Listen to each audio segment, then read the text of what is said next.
Hi there, this is Soman and you're watching the Genesis YouTube channel.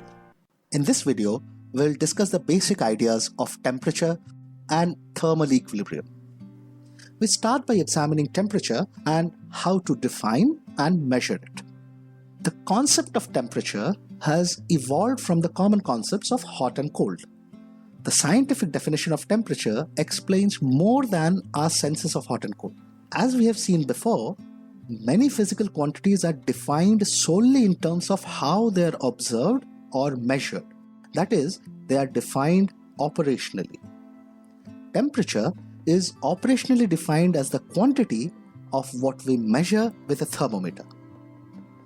We will see in detail in later videos on kinetic theory of gases that temperature is proportional to the average kinetic energy of translation. And this fact provides a more physical definition. But for now, this operational definition will have to suffice. Differences in temperature maintain the transfer of heat or heat transfer throughout the universe. Heat transfer is the movement of energy from one place or material to another as a result of difference in temperature. An important concept related to temperature is thermal equilibrium. Two objects are said to be in thermal equilibrium if they are in close contact that allows exchange of energy between the other, but nevertheless, no net energy is transferred between them. Even when not in contact, the two bodies are said to be in thermal equilibrium if, when they are placed in contact, no net energy is transferred between them. If two objects remain in contact for a long time, they typically come to equilibrium. In other words, two objects in thermal equilibrium do not exchange energy.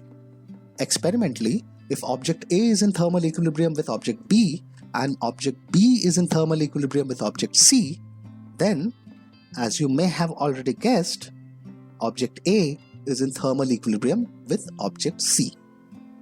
This statement of transitivity is called the Zeroth Law of Thermodynamics. Now consider the case where this object A is a thermometer.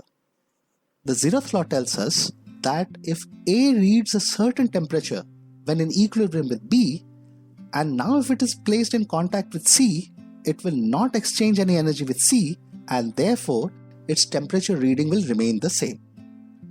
In other words, if two objects are in thermal equilibrium, they have the same temperature. One thing which you should be very clear about is the fact that a thermometer measures its own temperature. It is through these concepts of thermal equilibrium and the Zeroth Law of Thermodynamics that we can say that a thermometer measures the temperature of something else, and to make sense of the statement, the two objects are at the same temperature. In the rest of the videos, we will often refer to systems instead of objects. As seen previously in linear momentum and collision, a system typically consists of two or more objects, but in thermodynamics, we require a system to be macroscopic. That is, it should contain a huge number of molecules of the order of 10 power 23. Then we can say that a system is in thermal equilibrium with itself if all parts of it are at the same temperature. We will return to this definition of thermodynamic system when we deal with laws of thermodynamics. Now, a few words on the curious name Zeroth Law of Thermodynamics.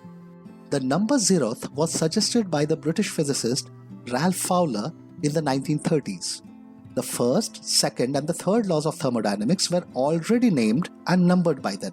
The Zeroth Law had seldom been stated, but it needs to be discussed before the others, and so Fowler gave it a smaller number, which was 0.